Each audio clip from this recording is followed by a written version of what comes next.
देहि सतसंग निज अंग श्रीरंग भवभंग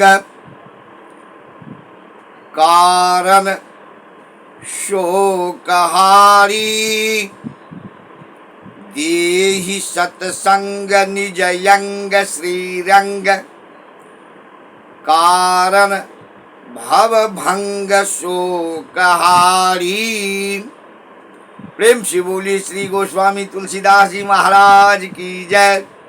श्री रामचंद्र भगवान की जय। ये पद्य प्रस्तुत पद्य हमारे गोस्वामी तुलसीदास जी महाराज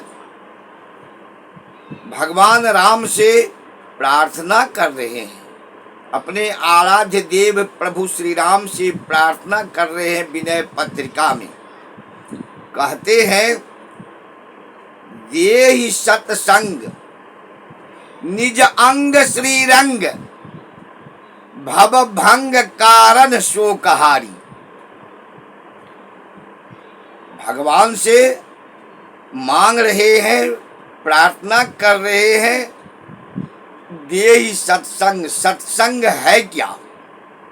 सत्संग भगवान का निज अंग है।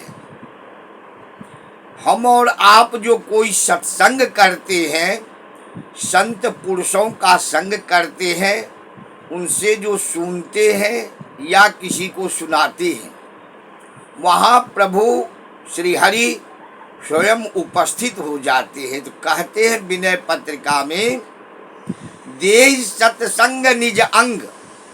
सत्संग जो है वो भगवान का निज अंग है। श्रीरंग भगवान स्वयं नारायण। भवभंग, भव मतलब संसार में जितनी प्रकार की बाधाएं हैं। भव मतलब संसार, भव मतलब भविष्य।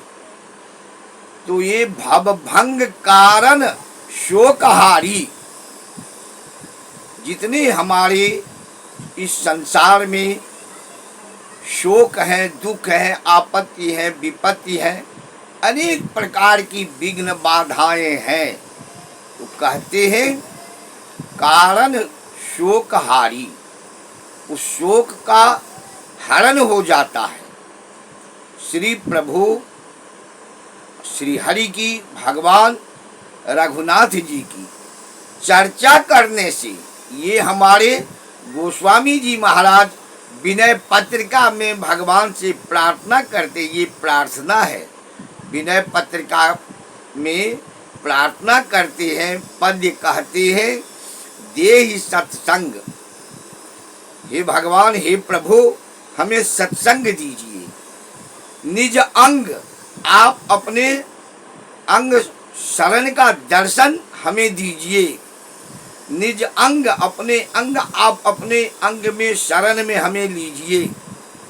श्रीरंग, श्रीरंग प्रभु का विस्तृत रूप है।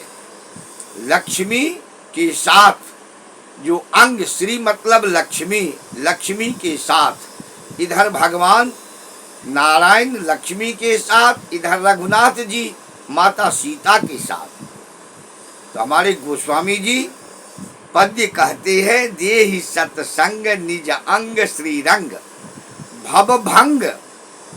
संसार में जितने प्रकार की बाधाएं, विघ्न है, आपत्ति विपत्ति मुसीबतें हैं, भवभंग कारण शोकहारी।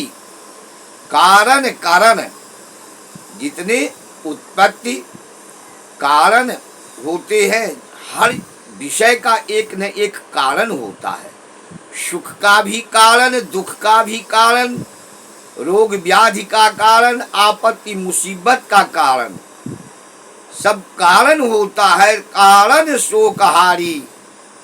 प्रभु श्री राम ये सब जो संसार में शोक के कारण होते हैं, आपत्ति मुसीबत के जो कारण होते हैं, कहते हैं देहि सत्संग निज अंग श्रीरंग भवभंग कारण शोकहारी।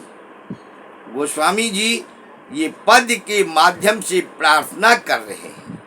ये प्रार्थना करके हर मनुष्य अपने आप को जब प्रभु श्री राम के सामने, श्री हरि के सामने, आराध्य देव के सामने जब अपने आप को दीन दुखी समझता है, अपने आप को हीन समझता है, तो भगवान प्रभु की कृपा होती है। अहंकार मनुष्य के अंदर जब आता है तो वो सब कुछ नष्ट कर देता है।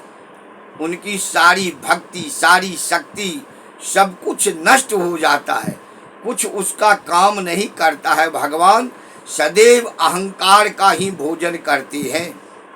तो भक्ति में अगर अहंकार हुआ तो भक्ति गई, हो ही नहीं सकती। अहंकार जो है वो मनुष्य को दुर्गति कराता है, विनाश का मार्ग पकड़ाता है। ये पद के माध्यम से हमारी गोस्वामी जी कहते हैं, देहि सत्संग, हे प्रभु हमें सत्संग दीजिए। अब सत्संग जो है वो कहते हैं विनय पत्रिका में, सत्संग जो है वो प्रभु का निज अंग है, स्वयं नारायण का अंग है सत्संग।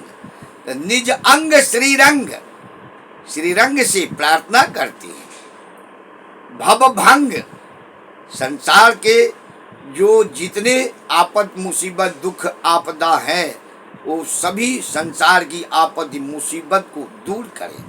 भवभंग, कारण शोकहारी, कारण जितने दुखों के, आपत्ति के, मुसीबत के, जितने अनिष्टों के कारण होते हैं, हर विषय का एक न एक कारण हो जाता है। जो बिना कारण से कुछ हो ही नहीं सकता, तो उस कारण को कहते हैं शोकहारी। उस शोक के जो कारण है तो शोकहारी, शोक को हरण करने वाले प्रभु श्री राम को बारंबार प्रार्थना करते हैं गोस्वामी जी। अपने पद के माध्यम से गोस्वामी जी श्री राम श्री अपने आराध्य देव से प्रार्थना करते हैं, देहि सत्संग निज अंग श्रीरंग, भवभंग कारण शोकहारी। प्रेम से बोलिए श्री रामचंद्र भगवान की जय।